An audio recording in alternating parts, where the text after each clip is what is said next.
ఎట్లా అనిపిస్తుంది? చాలా బాగుంది బ్రో. ఏం నచ్చుతుంది? లాస్ట్ ఫైనల్ కి వచ్చింది కదా, లాస్ట్ ఫైనల్ ఇంకా ఇంకొక 1 వీక్ ఉంది. ఇంకా 1 వీక్ కాదు, ఇంకొక 4 days ఉంది అంతే. ఇంకా ఈ 4 days ఎవరు విన్నర్ అనే కన్ఫ్యూజన్ అందరూ ఉండరు. కానీ నేనేమని చెప్తానంటే విన్నర్ అయితే ఇద్దరు ఛాన్సులు ఉన్నాయి. ఒకటి గౌతమ్కి, 2 నిఖిల్కి. కాబట్టి వీళ్ళిద్దరూ ఏం చేయాలంటే మైండ్ కాస్త జాగ్రత్త పెట్టుకుని ఆడారంటే ఇద్దరిలో ఎవరెవరు అయ్యే ఛాన్సెస్ ఉన్నాయి.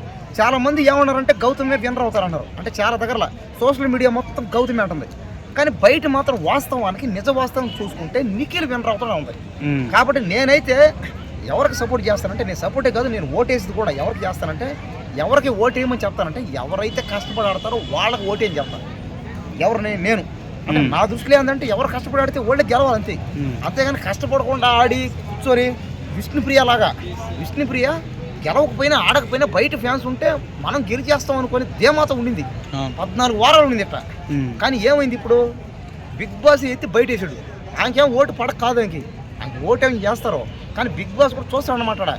ఎవడ కష్టపడి ఆడాడు, ఒకవేళ కష్టపడి ఆడుతున్నాడు కదా, కష్టపడి ఆడినా కూడా జనాలు ఓటేయకపోతే చూస్తాడు బిగ్ బాస్ మొత్తం క్లారిటీగా. ఓకే, నిఖిల్ నీకు ఇష్టం అంటున్నావు కదా, కన్నడ వాళ్ళు ఎక్కువ హెల్ప్ చేస్తారు. అదే భయ, ఇక్కడ ఇది రాంగ్. ఇదంతా కన్నడ వాళ్ళని తెలుగు వాళ్ళని రాంగ్. ఎందుకంటే అతను కన్నడ అయినా కూడా కన్నడ నుంచి ఇక్కడికి వచ్చి తెలుగు నేర్చుకొని, తెలుగు చదవడం రాయడం నేర్చుకొని తెలుగు భాష మీద ప్రేమతో చూడండి.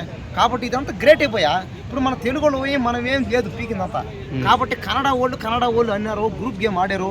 వాళ్ళు ఇక్కడ దాకా రావడం కారణం కన్నడ బ్యాచ్ అన్నారే. మరి కన్నడ బ్యాచ్ అయితే జనాలు, మరి చుట్టుపక్కల జనాలు ఓటు దేనికి చేశారు? మరి మానిచ్చుగా అందరూ. మరి నీకు నాకున్న ఫీలింగ్ లేదు అందరికీ. కాబట్టి ఇక్కడ కన్నడ తెలుగు కాదేడా, నువ్వు కష్టపడి ఆడాలి, నీ పర్ఫార్మెన్స్ చూపించాలి. నిఖిల్ చూడండి, దెబ్బ తగిలింది కాలికి, రక్తం కారింది, అయినా సరే కష్టపడి ఆడాడు. లేదు చూసుకోను. కావాలంటే నువ్వు ఒక 12 వారాలు పోయి చూడు, వెనక పోయి చూడు, కాలుకి దెబ్బ దగ్గర రక్తం కారిపోతుంటుంది, చేతికి దెబ్బ, తొడక దెబ్బ. ఏమో వెనక ముందు అంతా దెబ్బలే పడుతున్నాడు, లేస్తున్నాడు, గెలవాలని తపన అది ఉండాలి. ఇప్పుడు గౌతమ్ కూడా అంతే అనమాట. గౌతమ్ కూడా చాలా కష్టపడ్డాడు, ఆడాడు. ఇప్పుడు కర్ణాటక బ్యాచ్ మీద, అంటే ఇప్పుడు కన్నడ బ్యాచ్ మీద గౌతమ్ యుద్ధం చేసాడు అంతే. ఎందుకు కన్నడ వీళ్ళు గ్రూప్ గేమ్ ఆడతారని తెలుసుకొని పోయి వాళ్ళ మీద యుద్ధం చేసాడు. కానీ వాళ్ళు చివరిలో ఒకటే చెప్పారనమాట, అవన్నీ లేవండి, కన్నడ తెలుగు ఏమి లేవు. ఎందుకంటే ఇదంతా ఒక అంటే ఇదంతా మనం కలిసిమెలిసి ఆడాలి. పైగా బిగ్ బాస్ హౌస్లో ఉన్నసేపు ఏంటంటే ఒకరికొకరు సపోర్ట్ చేసుకుంటామని ఆడారన్నమాట వాళ్ళు. మరి ఇలా చూసుకుంటుంటే ఇప్పుడు కన్నడ వాళ్ళందరూ బయట రావాలా, మరి రాలేదుగా. ప్రేరణ ఉంది, నిఖిల్ ఉన్నాడు. మరి వీళ్ళందరికీ ఓట్లు ఎవరు వేస్తారు? కర్ణాటక నుంచి ఈ ఓట్లు వేయట్లేదుగా ఎవరు, తెలుగు వాళ్ళే ఓటేస్తున్నారు. మరి తెలుగు వాళ్ళందరికీ లేదుగా. ప్రేరణ ఏమైనా ఉండొచ్చు టాప్ 3లో? ప్రేరణ టాప్ 3లో ఉండే ఛాన్సెస్ ఉన్నాయేమో. కానీ నా దేశం ఎందుకంటే 4-5 మగోళ్ళ మధ్యలో ఒక లేడీ ఉందంటే అయినా సరే అన్న కష్టం అని ఉండాను వస్తాను పాయింట్లోకి వస్తాను. లేడీ ఉన్నంత మాత్రం ఆమె ఏమీ ఆడకుండా ఏమీ చేయకుండా టాప్లోకి ఉంటాను జరగదు. అది ఆమె ఆడాల్సిందే. అన్ని ప్రతి దాంట్లోకి ఎంటర్ఫీర్ అవ్వాలా, ప్రతి దాంట్లోకి పోవాలా, పెట్టిన ప్రతి గేమ్లో కూడా ఆ ఉంటాం కష్టపడాలా. కష్టపడకుండా కప్పు కొడతా ఉంటానంటే జరగదు. ఇది ఎంతమంది ఓటేసిన కూడా బిగ్ బాస్ తీస్తాడు. సో హెమీలు బయటకు వచ్చేసిన ఆమె ఇంకా లోపల ఉందంటే ఏమైనా టాప్ 1 అవుతుందంటావా? ఆమె బాగా ఆడింది ఉంటుందంతే. జనం ఓటేస్తే ఉండింది అంతే కదా, ఓటేసారు జనాలు. ఇప్పుడు పృథ్వీని అందరూ జనాలు చిరాకు పడ్డారు, ఎత్తి బయట వేసారు, ఓటింగ్ పడలా. దేనికి? గౌతమ్తో గొడవ, పృథ్వీకి గౌతమ్కి గొడవ, బూతులు మాట్లాడుకోవడం, కొట్టుకునేదాకా పోయారు అనమాట ఇద్దరు. ప్రతిసారి నామినేషన్ పడ్డ ప్రతిసారి, గేమ్ జరిగిన ప్రతిసారి. కాబట్టి ఇప్పుడు పృథ్వీకి ఓటీలో ప్రేరణకి దేనికి వేసారు? మంచితనమే. ఇప్పుడు అదేవిధంగా గౌతమ్కి సోషల్ మీడియాలో విపరీతంగా వస్తున్నాయి ఓట్లు, విపరీతంగా వస్తున్నాయి. దేనికి వస్తున్నాయి? మంచితనం. అంతేగాని గౌతమ్ని తెలుగోడు మనోడు అనే భావన ఉంటే కష్టం. ఇది తెలుగుడు అంటే తెలుగుడు అయినంత మాత్రాన అతను ఏమి ఆడకుండా జరగదు. గౌతమ్ కూడా కష్టపడి ఆడితేనే ఇప్పుడు టాప్ లో ఉంటాడు. గౌతమ్ రెడ్ టవల్ కట్టుకున్నాడు కదా, ఏదైనా స్ట్రాటజీ అంటే? గౌతమ్ రెడ్ టవల్ కట్టాడు. పవన్ కళ్యాణ్ ఫ్యాన్స్ అని, అది జనసేన పార్టీని రకరకాలుగా అంటే ఆయన సరే ఫాలో అయ్యి వాడుకోవడం కరెక్టే. ఇప్పుడు ఎంత వాడుకున్నా సరే ఫైనల్ విన్నర్ అయితే ఛాన్స్ అయితే లేదు. కష్టపడి ఆడితేనే అవుతాడు అంతే. అది ఎవరైనా కానీ, అది గౌతమ్ అయినా, నిఖిల్ అయినా, ప్రేరణ అయినా, నబీల్ అయినా సరే. ఇప్పుడు నబీల్ చూడండి, పెద్ద జోకర్ అయిపోయాడు. ఇప్పుడు ఒక 12 వారం 11 వారం దాకా బాగానే ఉన్నాడు. కరెక్ట్గా పృథ్వీతో కాస్త క్లోజ్ అయ్యాడు, గౌతమ్తో గొడవ పోయాడు.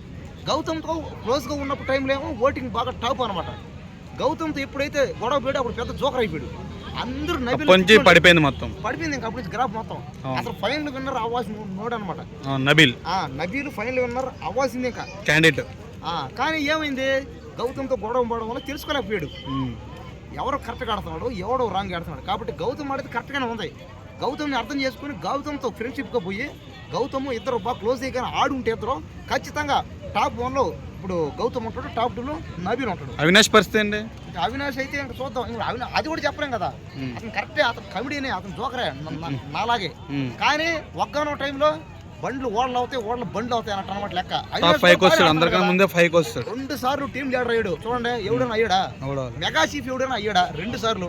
అవినాష్ ఒక్కడయ్యాడు. కాబట్టి జోకర్లే కమిడీ అనుకుంటే డేంజర్ అన్నమాట. ఇది ఏమో చెప్పలేము.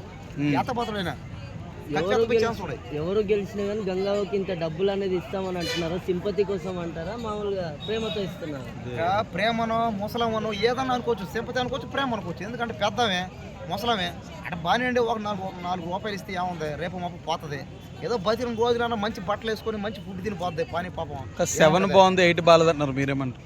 సీజన్ బాగుంది, 8 బాగుంది అంటే సీజన్ 7 ఏంటంటే దాంట్లో సెలబ్రిటీలు ఎక్కువ, ఫేమస్ అయిన వాళ్ళు ఎక్కువ. పైగా మన పల్లవ ప్రశాంత్ అన్న, మన కామన్ మ్యాన్, మన రైతు బిడ్డ, మనలో ఒకడు, మనలాగా వ్యవసాయం చేసేవాడే మనోడు ఉన్నాడు కాబట్టి దాని హైప్ అనమాట బాగా.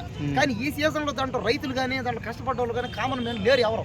అందరి పరిస్థితి బాగుండే కాబట్టి కామన్ మ్యాన్లు ఎక్కడ పెట్టారంటే ఫేమస్ అవుతుంది. సెలబ్రిటీలతో పాటు కామన్ మ్యాన్ కూడా ఛాన్స్ ఇస్తే ఒకరికి, అప్పుడు ఏంటంటే ఆ బిగ్ బాస్ చూడడానికి కానీ అప్పుడు చాలా మంది కూడా అరే మనలాంటి కామన్ మ్యాన్ ఉన్నారే, ఎలా ఉంటాడు, ఎలా సెలబ్రిటీల మధ్య ఉంటాడు, ఎలా ఆడతాడు, సెలబ్రిటీలకి కామన్ మ్యాన్కి ఉన్న తేడా ఏంది అనేది జనాల్లో ఉంటుంది అనమాట. కాబట్టి సెలబ్రిటీలు కూడా ఈసారి ఎవరు కూడా లేరు. ఇప్పుడు బిగ్ బాస్లోకి పోయి పోనం సేపు వాళ్ళందరూ పోయిన తర్వాత సెలబ్రిటీ లేరు. పోనం సేపు వాళ్ళు ఎవరు తెలియదు బయట. మీ ఓటు ఎవరికన్నా? నిఖిల్ అన్న, నిఖిల్ గెలుతాడు 100%. ఫైనల్ విన్నర్ నిఖిల్ 100% పక్క. ఇది కానీ గెలవకపోతే, నిఖిల్ కానీ గెలవకపోతే నేను గుండు గెలుపుకుంటాను, గుండు తీసుకుంటాను నేను, సరేనా? సో చాలా మంది మా టీవీ ప్రేరణకి ఇద్దామని ప్రయత్నిస్తున్నాడు, నువ్వేమో? అది జరగదన్నా. మా టీవీ ప్రేరణ సరే, ప్రేరణకి ఇద్దాం అనుకుంటే మరి ఫాలోయింగ్ విపరీతం అయిపోతుంది. ఇక్కడ బయట అదే కదా, బయట ఫాలోయింగ్ విపరీతం అయిపోతుంది. ఎక్కడ చూసినా నిఖిల్ అన్నారు అందరూ. కాబట్టి ఇదంతా ప్రేరణకి ఇచ్చేస్తాం, వాళ్ళకి జరగదు ఇది. ఒకవేళ ఇస్తే కూడా ఏం చేస్తారంటే జనాలు అందరూ పోయి కొట్టి ఆ కప్పు లెక్కపోయి అతనికి ఇస్తారనమాట.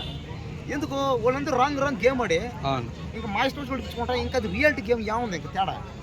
ఏదో ఇప్పుడు సీరియల్లు సినిమాలని డూపే. బిగ్ బాస్ అనేది రియాలిటీ షో, దానికి ఓట్లు వేస్తున్నారు. జనాలకి ఓటింగ్ కూడా ఛాన్స్ ఇచ్చారు.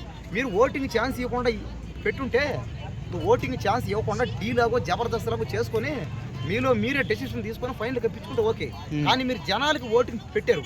పెట్టిన తర్వాత జనాలందరూ నిఖిల్కే అన్నారు బయట. నిఖిల గౌతమ్ అన్నారు. కాబట్టి మరి వాళ్ళిద్దరిలో ఎవరైనా గెలిస్తే ఓకే అంటారు. అంటే ప్రేరణ గెలిస్తే ఇది జరగని పని ఇది. కాబట్టి ఫైనల్ విన్నర్ అయితే పక్కాగా నిఖిల్ 100%.